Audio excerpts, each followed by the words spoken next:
I'm sure many of you have already seen York's various instant Legolas devices, but was the instant Legolas used in history?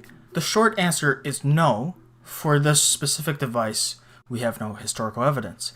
But there were similar rapid arrow shooting devices used throughout history, such as the Chinese repeating crossbow or the Greek polybolos. So even though we have historical repeating devices, whether it's Chinese repeating crossbows or artillery repeating devices that shoot arrows, why did they not become popular? I have 4 reasons. Firstly, the bow is simpler and cheaper to make. It's cheaper to make, and that by itself is very valuable. Secondly, many professional soldiers had armor or shields at the time, so a light poundage bow would not be very useful. Sure, you could put a heavy bow on these devices, but then you could be decreasing your rate of fire. It takes a lot of force and time to be drawing these bows, and keep in mind it's going to tire soldiers a lot more quicker. The English and various Asiatic cultures such as the Manchus used heavy bows above 100 pounds, which, are more suitable to penetrate shields and medium armor, but they required a lot of strength to use.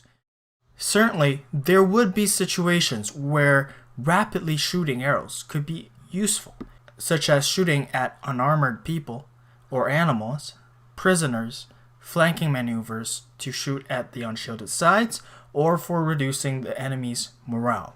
The third reason why these repeating archery devices were not common is because other ranged weapons may be more suitable. Throwing axes, which can be thrown really rapidly, or javelins. And none of these require complicated mechanisms. Eventually at point range, you're going to need to switch to a melee weapon, and a throwing axe is pretty good for being used as a melee weapon. And finally, my last point. Archers can shoot speeds similar to the instant Legolas. Here is me, who is not Lars Anderson, speed shooting 5 arrows very rapidly. This is a more common and more reliable draw style, the Mongolian thumb draw. Just look how fast Altan shoots, even though he is pulling the arrow from the quiver one by one. So these are some variants of speed shooting which I would like to discuss in the future. But my point is, you can shoot very fast already without a device. The time difference between this and repeaters is negligible. Also, keep in mind, arrows were not cheap to make. Often you would want to make sure each shot counted, so many archers would take their time shooting each arrow with heavier draw weights, especially during sieges.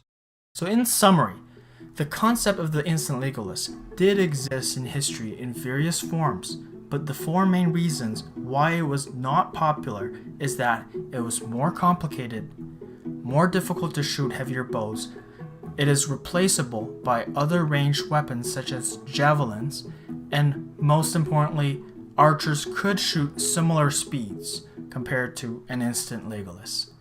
Thank you very much for watching. My name is Jack Fan, and this is Historical Archery. Please like and subscribe.